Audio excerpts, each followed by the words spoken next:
ሰላምታዬ ይድረሳችሁ ውድ ኦርቶዶክሳውያን ውድ ቤተሰቦቼ እንደምናላችሁ እንደምስከይሳ ደረሳችሁ እንኳን ወደ ቻናሌ በሰላም መጣችሁ።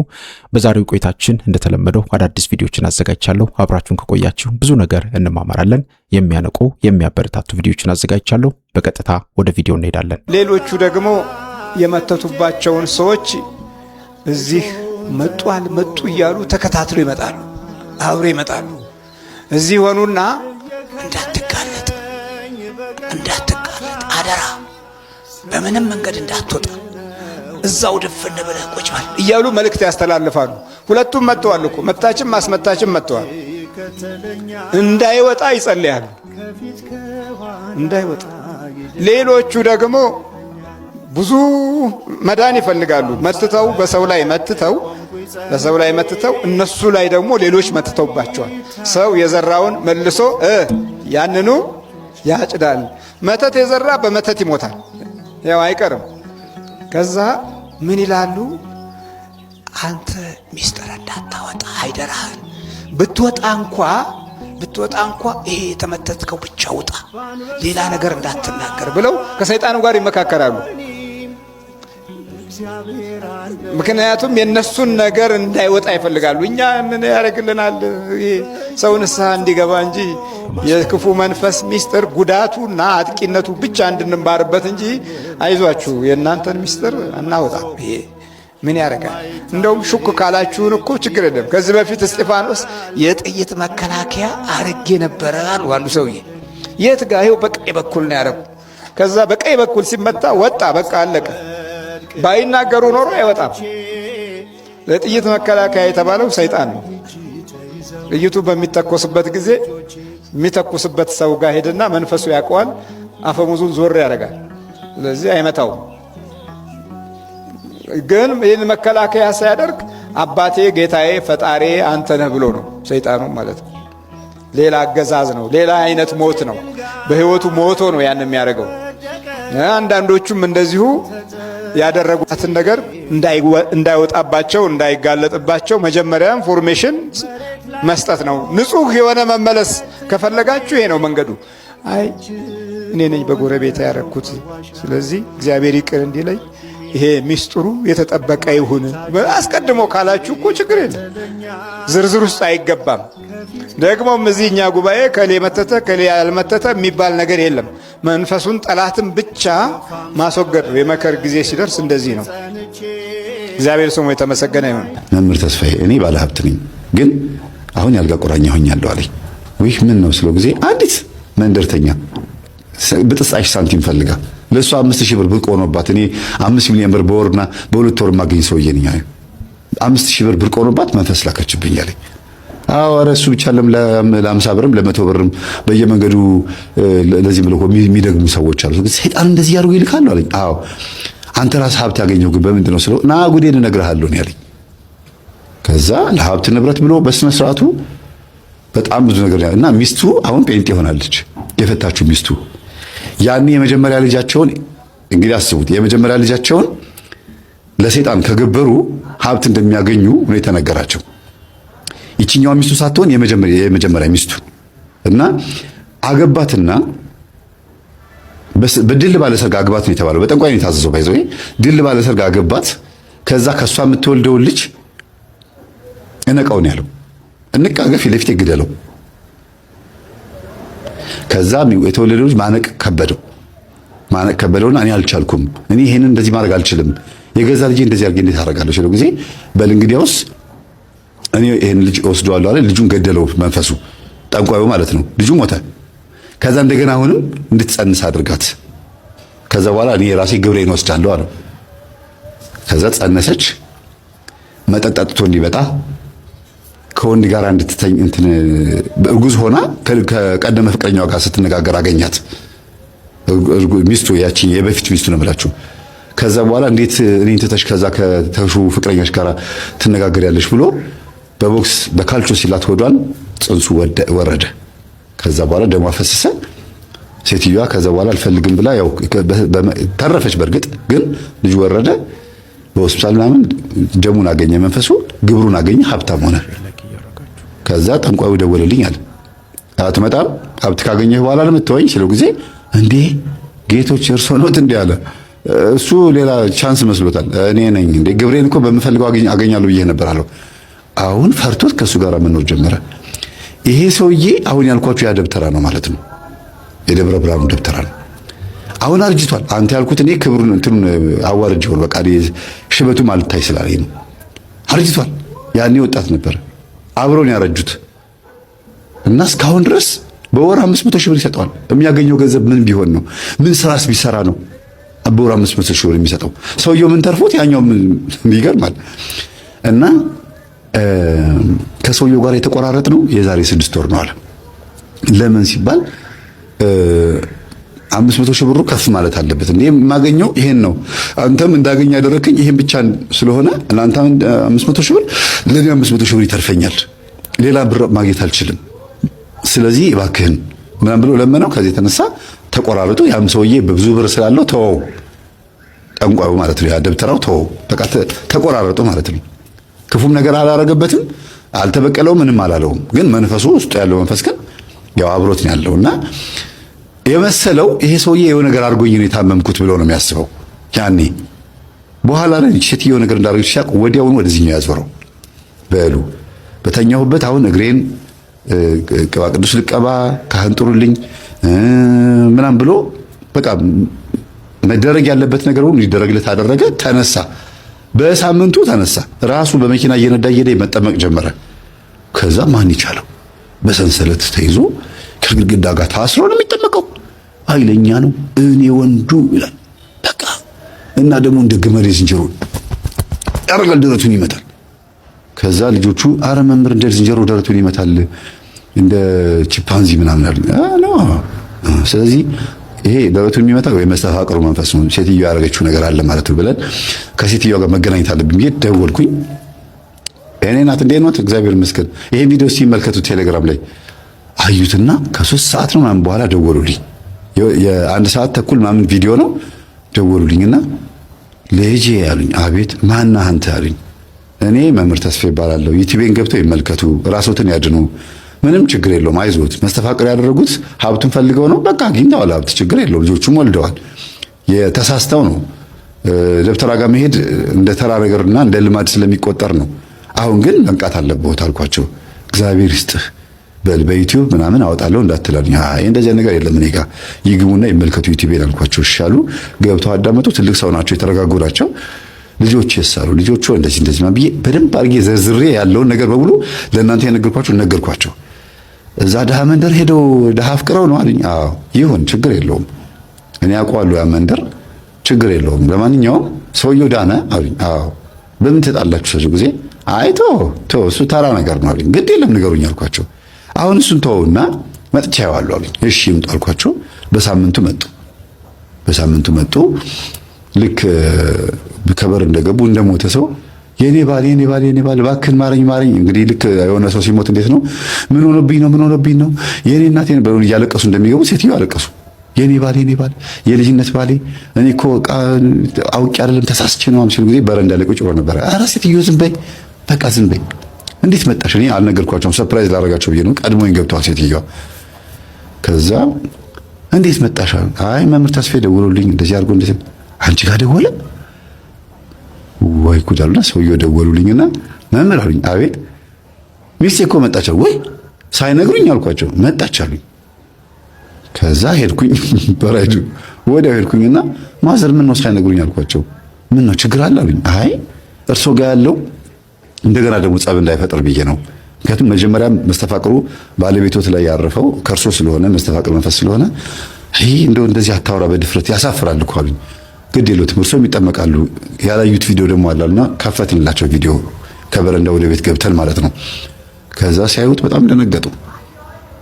የእናታቸውን የአያታቸውን ዛር መንፈስ ስማቸውን እየጠቀሰ ሴትዮዋ እንዴት እንዳደጉ እህቶቻቸው እንዴት ይቀጠቅጡ እንደነበረ ምናምን መንፈሱ ተናግሯል። ማላይ ባልየው ላይ ሆኖ ያመን ከሴትዮዋ የመጣ መንፈስ ስለሆነ ስለ ሴትዮዋ ባህሪ ተናገረ ማለት ነው። እውነት ነው፣ ትክክል ነው የሚለፈልፈው ነገር እና አሁን አንዳንድ ቪዲዮዎች ስመለከት እንደው በስተርጅናዬ እንዳይቀድመኝ ፈራሁኝና ቶሎ ንስሐ አባት አገናኙ ንስሐ ልግባሉ። ወይ ጉድ! ምን የተባረኩ ባልና ሚስቶች ናቸው አልኩኝ። ልባቸው ቶሎ ነው የሚሰማው። የሚገርሙ ናቸው። ትልቅ ሰው ናቸው። ትልቅ ሰው ጊዜም ትልቅ ሰው ነው ታውቃላችሁ አይደለ? እንደውም አንዳንዴ በጣም የሽማግሌ ቀላል ሲያጋጥማችሁ አይ ትልቅ 100 ብር ብቻ ነው ይላሉ። አንዳንዱ ሰው ደግሞ ትልቅ እግዚአብሔር ብቻ ነው ይላል። አሁን ትልቅ 100 ብር አይደለም 200 ብር ነው በኢትዮጵያ። አሁን 500 ብር ድፍን ይመጣል እየተባለ ነው እንግዲህ ብሮች ሁሉ እያጠሩ ነው የሚመጡት። ከዛ ደግሞ በሞባይል ብቻ ይሆናል። እና እኚህን እናት አሁን ጸበል እያስጠመቅናቸው ነው። እግዚአብሔር ይመስገን። ላያቸው ላይ ያለው መንፈስ ምንም አልተያዘ፣ ምንም አልጮህም። ግን ደንግጧል ይመስለኛል። ደንግጦ ወጣ ገባ የሚል ነው ብያቸዋለሁ። ወጣ ገባ የሚል መንፈስ በጣም አደገኛ ነው። ሲጠመቁ አይጮሁም፣ የቤት ሲሆን ይጨንቃቸዋልና ታሰር በሉት፣ ስገዱ፣ ጸልዩ እያልኳቸው እየነገርኳቸው ነው። እስካሁን ድረስ ምንም የጮኸ ነገር የለም። ግን አምነዋል መስተፋቅር እንዳደረጉ። ደንግጦ ሄዶ ይሆን ልጅ አርግሎት አልኳቸው። አንዳንድ መንፈስ ከመያዜ በፊት ቤት ውስጥ ያለውን አትሞስፌር ያይና አካባቢውን ኢንቫይሮንመንቱን ያይና አለቅም ብዬ ችክብል መያዝ አይቀርም። ከተያዝኩኝ ደግሞ ሲኦል ነው የሚሸኘው። ስለዚህ በጊዜ ይልና በጊዜ ወጣ ይላል። ዳዊት ሙሉነህ የሃሽታግ ትሰማን ፊርማ እንዳትፈርሙ የሚል ቅስቀሳ እያደረገ ይገኛል። እሱ እንደሚለው ከሆነ አዲስ ፓወር ሃውስ የተባለው ድርጅት ከዚህ በፊት ከዓለም አቀፍ ድርጅቶች ጋር ኮላቦሬት አድርጓል። ከነዚህ ድርጅቶች ጋር ኮላቦሬት ስላደረገ አሁንም ይሄንን ጉዳይ ነው የሚያስፈርሟችሁ፣ ስለዚህ እንዳትፈርሙ እያለ ውሸት አላልኩም አልወጣኝም። እኔ አዲስ ፓወር ሃውስ ከኢንተርናሽናል ኮሚኒቲ ጋር ስለሚሰሩ መቃወም አለብን የሚል ስቴትመንት አይደለም የተናገርኩት። ጆርዲ አንቺ ራስሽ ደጋግመሽ አንድ ዳኪመንት የለም ከግብረ ሰዶማውያን ጋር የሰራ ነው አንድ ዳኪመንት እንኳን የለም ብለሻል። አለ፣ ተገኝቷል። ሴታዊት ኦርጋናይዜሽን የሚለው ከአዲስ ፓወር ሃውስ ጋር ፓርትነርሺፕ ላይ ያሉት በግልጽ ለዩኤን ሪፖርት ሻዶ ሪፖርት ለጻፉት ላይ ለግብረ ሰዶማውያን መብት እንደተከራከሩ ዳኪመንት አሳይቻለሁ። just answer the question. why did that happen? ዲፍሌክት ከማድረግ ወደ ሌላ ቪዲዮ ከመስራት just answer this question.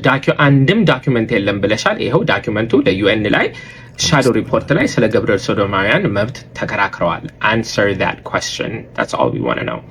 ለእኔ ላነሳሽው ጥያቄ ምንድነው? በአጭሩ ሚስ ሬቸል ክርስቲያን የሆነች ባለትዳር ነች። ህፃናት ላይ የምትሰራ አሜሪካ ሀገር በጣም የምትታወቅ ክርስቲያን ነች። ባለፈው ሳምንታት ኖላን ዌልስ የሚባል አንድ ጥቁር ሲሞት ጥቁር ሰው መሞት የለበትም ብላ ተናገረች። የአሜሪካን ሬስ ኢሹ አለ፣ ጥቁሮችን የማይወዱ ስላሉ አንቺ ግብረ ሰዶማውያንን የምትደግፊ ነች እያሉ ካንሰል ለማድረግ ሞከሩ። የኔ ጥያቄ ግልጽ ነው። በአሁን ሰዓት ለምን ግብረ ሰዶም ነች ማለት ተፈለገ? ድብቅ አጀንዳ የላትም፣ እንደ ሴታዊት ማለት ነው። ድብቅ አጀንዳ የላትም፣ የታወቀ የምትሰራው እኮ ግልጽ ነው። ለብዙ ዓመታት ነበረች። ዛሬ ላይ ግን ጥቁር መሞት የለበትም ሲባል ይሄ ጥያቄ ለምን ተነሳ የሚል ጤናማ ጥያቄ ነው የጠየቁት። ስለዚህ ይሄ ምንም ማለት አይደለም።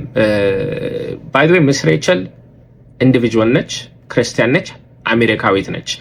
ሴታዊት ኦርጋናይዜሽን ኢትዮጵያውያን ናቸው፣ ኢትዮጵያ ውስጥ ነው የሚሰሩት። ለሴት መብት ነው ይቆም ነው ብለው ግን ክሊር የሆነ በዳኪመንት ሰርቲፋይድ የሆነ ሀሳብ አለ ማለት ነው። በአጭሩ እንግዲህ የትሰማ ሙቭመንት ለሴቶች ነው የቆም ነው እየተባለ ተደጋግሞ ሰምተናል። ግን ስለ ትዳር፣ ስለ ሀገር፣ ስለተለያዩ ነገሮች የእናንተን ፐርሰናል ኦፒኒየን እያመጣችሁ ፎቶውን ግን የለጠፋችሁት ቪክቲሞች ናቸው። አሁን ደግሞ እኔ አጀንዳ ሆኛለሁ ማለት ነው። instead of doing that focus on the issues እና just answer the question. ይሄ አንድም ዶክመንት የለበትም ያልሽውን ዶክመንት ስለተገኘ how do you explain that, or were you lying? This is a fair question. By the way, ሁለት ነገር አጠር አድርጌ መናገር ፈልጋለሁ። እዚህ ቲክቶክ ላይ ስለ ፌሚኒስት ሙቭመንት ሁለት ጊዜ መጥቻለሁ። ሁለቱም ጊዜ ምንድነው ያልኩት? let's be allies, let's work together። ግን ቤተ እምነትን በመሳደብ ሀገርን፣ ሃይማኖትን በመሳደብ ሳይሆን really ኮሚኒቲው ምን ይፈልጋል በሚል ለሴቶች መብት አብረን እንቁም የሚል ሜሴጅ ነበረኝ። clearly ሌሎቹን ፓኬጅ ዲሎች you don't want to leave them behind አይደለ? የእውነት ስለ ሴቶች መብት ነው እኛ ግድ የሚለን የምትሉ ከሆነ and if that's the only one ትናንትና የመጣ ነው ምን ብለን ነው? ስራ ለመስራት ጀምረናል። ስራ እንሰራለን። ሴቶች ላይ ለመስራት ነው የመጣ ነው። ከአሁን በኋላ ወደ ስራው ነው የምንገባው ብለናል። why does that make you angry? why does that make you mad? why does that make you upset? ሴቶች ላይ እንስራ ስንል why does that make you angry? you see የእናንተ አጀንዳ ሴቶች ብቻ ስላልሆነ ሴቶች ነው አምናገን እንደናይዳት አብሮ ግን ቤተ እምነትን መሳደብ፣ ኒውክሊየር ፋሚሊን ኮስችን ማድረግ፣ የተለያዩ ነገሮችን ወዘተ ወዘተ አብሮ ስላለ ያ ሊቀር ነው። you see that's why you're angry. You're not angry at me. You're angry ምክንያቱም ሌላም አላማችሁ ያለውን ግልጽ የሆነውን የወጣውን በቃ ሚስ ልታደርጉት ስለሆነ that's why you're angry. በነገራችን ላይ just if we're gonna talk about double standards ጆርዲ ብዙ ጊዜ የኔ ፋይል ተነካ ፐርሰናሊ አታክት ሆኛለሁ ፎከስ ኦን ዘ ኢሹስ ስትይ ተሰምተሻል እና እኔ ምንድነው ያደረኩት ዶክመንት ነው ያሳየሁት ደጋግሜ ፐርሰናሊ አታክ አላደርግም ጆርዲን አልሳደብም ሌሎችም እህቶችን ፐርሰናሊ አልሳደብም ብያለሁ ዶክመንት ስላሳየው ሌላ ሰው አይደለም አንቺው ራስሽ በዚሁ ቪዲዮሽ ፐርሰናሊ የፐርሰናል አካውንትን ያወጣሽ ፐርሰናል ካራክተር አሳሲኔሽን ለማድረግ እየሞከርሽ ነው that is the definition of double standards. By the way ከጠቀመሽ በርቺበት እንደውም የድሮ ቪዲዮን የዛሬ 5 6 7 አመት የሰበኩትን ስብከት እያወጡ ስለሆነ ሞር ቪዲዮዎች ከፈለግሽ ሆም ቪዲዮዎች አሉ 2 አመቴ 3 አመቴ ምናምን ገና ሰራመድ ምናምን የነበሩ ፎቶዎች ምናምን አቀናብሬ ልሰጣችሁ እችላለሁ ብዙ ማስረጃዎች ስላሉ ማለት ነው ቀጥሉበት ይሄ አዋጣል ካላችሁ የሚያሳዝነው ግን ትሰማ ዋናው ፕሮጀክት ሴቶቹ ቪክቲሞቹ ናቸው ብሎ አሁን ዛሬ ርዕሱ እኔ ሆንኩ ነገ ደግሞ እህታችን ሰብለት ሆናለች ከነገ ወዲያ ደግሞ ሌላ ሰው ይሆናል ትሰማ ቪክቲሞቹ እስቲሰሙ focus on the issues this is the definition of double standard እስቲ የዚህ ወንድማችንን ጥያቄ ሰምተን እንመለስ እግዚአብሔር ሰዎችን በአምሳሉ ፈጠረ ኦኬ እግዚአብሔር እኛን በአምሳሉ ከፈጠረ እግዚአብሔር እንደኛ መዳሰስ መጨበጥ መነካት ነበረበት ማለት ነው በዛኛው በኩል ደግሞ እግዚአብሔር መንፈስ ነው አልገባኝም ምን ማለት ነው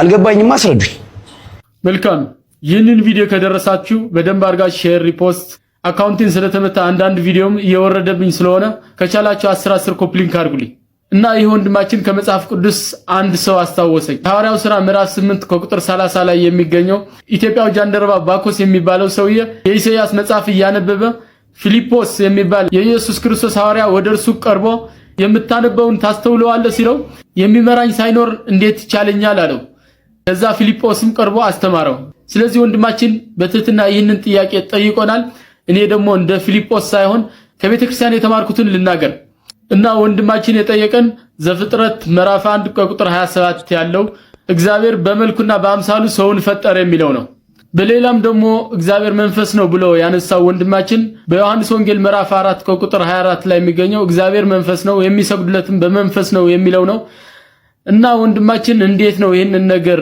አልገባኝም አስረዱኝ ያለ ነው እና መጽሐፍ ቅዱሳችንና ቤተክርስቲያን ይሄንን ነገር እንዴት ታያዋለች የሚለውን አብረን እንመልከተው መጽሐፍ ቅዱሳችን እግዚአብሔር በአምሳልና በመልኩ ሰው ፈጠረን ሲለን ሰው በነፍሱ እግዚአብሔር ይመስላል ማለት ነው ይሄው ደግሞ መምሰል እንጂ መተካከል አይደለም ነፍስ ወሰን አለባት እግዚአብሔር ግን ወሰን የለበትምና ነፍስ ልባዊ ህያዊ ነባቢት ናት እግዚአብሔርን ደግሞ ልባዊ ነባቢና ህያው ነው ሶስተኛም ደግሞ ሰው እግዚአብሔርን ይመስላል የተባለው እግዚአብሔር በባህሪ የሚገዛውን ሰው በጸጋው ስለሚገዛው ነው ስለዚህ መጽሐፍ ቅዱሳችን እግዚአብሔር በአምሳልና በመልኩ ፈጠረ ሲለን ይህንን ነገር ለማስረዳት ፈልጎ ነው እና አንድ ጥያቄ ለእናንተ ልጠይቃችሁ ኮሜንት ላይ መልሱልኝ ከአዳምና ከሔዋን ቀድሞ የተፈጠረው ማን ነው ይህ በኮሜንት ላይ ጻፉልኝ ሼር ሪፖስት ኮፕሊንክ በማድረግ ለብዙዎች አዳርሱ ለብዙዎች ትምህርት ስለሚሆን በሌላ ቀን በሌላ ቪዲዮ እንገናኛለን መልካም ቆይታ ለምንድነው አንዳንድ ጊዜ አንዳንድ ችግር ሲደርስብን እግዚአብሔር ዝም የሚለው ያን ስለጠላን ወይ ከሌሎች ሰዎች እኛ ምናንስ ስለሆነን በእግዚአብሔር አይን ነው አይደለም ለዛ አይደለም ራሱ አንዳንድ እዚህ ጥያቄ አውድ ውስጥ አንዱ የሚታየኝ እሱ ነው በቃ እግዚአብሔር ረስቶኛል የሚል ነገር ነው በቃ ከኔ ርቋል እግዚአብሔር ስለዚህ ምን ተስፋ አለኝ እኔ እኮ ምንም ተስፋ የሌለኝ ሰው ነኝ እኮ በቃ በድንግዝግዝ ዓለም ውስጥ ያለው ሰው ነኝ ብለው ራሳቸውን ተስፋ ቆርጠው በቃ አይምሮአቸውን ዘግተው ልቦናቸውን አጨልመው ያሉ ሰዎች አሉ ግን ለምንድን ነው እግዚአብሔር አንዳንድ ጉዳዮቻችንን ስንፈተን ዝም የሚለው በዛ በችግር ውስጥ እኮ ራሱ እግዚአብሔር እንድናገኘው እግዚአብሔር ስለሚፈልግ ነው አንዳንድ ዘመን ለምን መሰላችሁ እኛ በጤንነት ወቅታችን ተመስገን ማለት ያለመደ ብዙ አንደበት አለ አሁን ቁጭ ብሎ መነሳት ቆሞ መቀመጥ፣ ተኝቶ መነሳት ለአንዳንድ ለብዙዎቻችን እኮ ተራ ነገር ነው አይደለም? እግዚአብሔር ፊት ራሱ ይሄን አስመልክቶ የጸለይን ሰዎች ካለን አላውቅም። ብዙ ሰው ግን የጸሎት ሂደቱ ያን አይደለም። ጉዳዩ ሌላ ነው፣ ጥያቄው ሌላ ነው፣ ሙግት ውስጥም ሌላ ነው። እሱ አይደለም ይሄ አይደለም። እና አንዳንድ ጊዜ ቆመ መራመድ ራሱ ዋጋ እንዳለው የምታውቀው አንዳንዴ ቆሞ መራመድ የማትችልበት አጋጣሚ ሲገጥም ነው። ለካ ሰው በልቶ ጠጥቶ እግዚአብሔርን ተመስገን ብሎ የሚኖርበት ህይወት ከየትኛውም ነገር አንፃር ጋር የሚወዳደር አይደለም። ስትያዝ ነው የምታውቀው። መተኛት ዋጋ እንዳለው የምታውቀው፣ ተኝቶ መነሳት ዋጋ እንዳለው የምታውቀው ሄደሽ በሆስፒታልና በጤና ችግር ውስጥ ያሉ ሰዎችን ማየት ነው። የእነዚያ ሰዎች ምኞት ሄዶ የሆነ መኪናቸው ማስተካከል፣ ቢዝነሳቸውን መምራት ምናምን አይደለም። የዛ ሰዓት ምኞታቸው ቆሞ መሄድ ነው፣ መራመድ መቻል ነው ለአንዳንድ ሰው ምኞቱና አንዳንድ ችግሮችን በህይወታችን ሲመጡ እግዚአብሔር ዝም የሚለው በዛ ችግር ውስጥ ማንን እንድናገኘው ነው? እግዚአብሔር እንድናገኘው ነው። አሁን ለአንዳንድ ሰው ህመሙ እኮ እግዚአብሔር ማግኘት ነው እንዴ? በጤንነቱ ስለ እግዚአብሔርን ሳይጠራ የነበረው ሰው እኮ ባልጋ ላይ ያለ ሰው እኮ እግዚአብሔር ወይ እባክህ ማረኝ የሚጸሉት እኮ ተለማምዷል። ጸበል ወርዶ እግዚአብሔርን በእምነቱና በጸበሉ አግኝቶ የተመለሰ ሰው የለም እንዴ? ታሞ የጸሎት መጽሐፍ ያነሳ ሰው የለም እንዴ? ያኮ ማለት ነው ችግሮች ሁሉ ወደኛ የሚመጡት እኛ እግዚአብሔር እንደጠላ ማሳያ ሳይሆን በችግሮቹ ከማን ጋር እንድንገናኝ ጭምር ነው፣ ከእግዚአብሔር ጋር እንድንገናኝ ጭምር ነው። ለምን እኛ በሰላማዊ መንገድ ደስታ በሆነ ሰዓት ከእግዚአብሔር ጋር የምንገናኝ ሰዎች አይደለም። ብዙ ጊዜ ህይወታችን ያንዳንዳችን ህይወት ሲመሽ ያው የብዙዎቻችን ህይወት እንደዛ ነው። ሰው ሲነጋ ወደ ዓለም ይሄዳል፣ ሲመሽ ወደ እግዚአብሔር ይመጣል። ሲያጣ ወደ እግዚአብሔር ይመጣል፣ ሲያገኝ ወደ ዓለም ይሄዳል። እና ብዙ ሰው ከኃጢአት መሸሽ ሲገባው ከእግዚአብሔር ነው የሚሸሸው። አንዱ መሰረታዊ ጉዳያችን እሱ ነው። ስለዚህ በአንዳንድ ጉዳዮች ውስጥ መካከል እንዲህ ያለ ነገሮች ሽው ሲልብን ልክ እንደዚህ ያለ ሰው በቃ ህይወት አልቋል ደቋል ስንል እግዚአብሔርን ማግኘት ይሆናል። አሁን ይሄ አነሳሽ የወንጌል ክፍል የሐዋርያት ሥራ ምዕራፍ 16 ላይ የዚያ የወይኑ ቤት ጠባቂ እኮ የነ ጳውሎስ የነ ሲላስ ካቴና ባይበተን ብርሃን ባይመጣ በሩ ባይከፈት ይሄ ሰው እኮ አይድንም ነበር አይደል? አሁን የምናወራው ስለ ሰይፉ ነው፣ ስላነሳው ሰይፍ ነው እንጂ ይሄ ሁሉ ታሪክ እኮ ባይፈጸም ኖሮ ይሄ ሰው ቀጥሎ ይሄን ብርሃን አይቶ የተደረገውን አምላካዊ ስራ አይቶ እኮ እድን ዘንድ ምን ላርግ ብሎ አይጠይቅም ነበር። ስለዚህ የተፈጠረው ፈተና ለዚህ ሰው ምን ሆነለት? መዳን ሆነለት አይደል? እስከ ቤቱ ዳነ እኮ ነው የሚለው መጽሐፍ። ተማረ፣ እስከ ቤተሰቡም አምኖ ክርስትና ተቀበለ። ስለዚህ የዚህ ፈተና መምጫው ማንን እንዲያገኝ ረዳው ማለት ነው? እግዚአብሔር እንዲያገኝ ረዳው።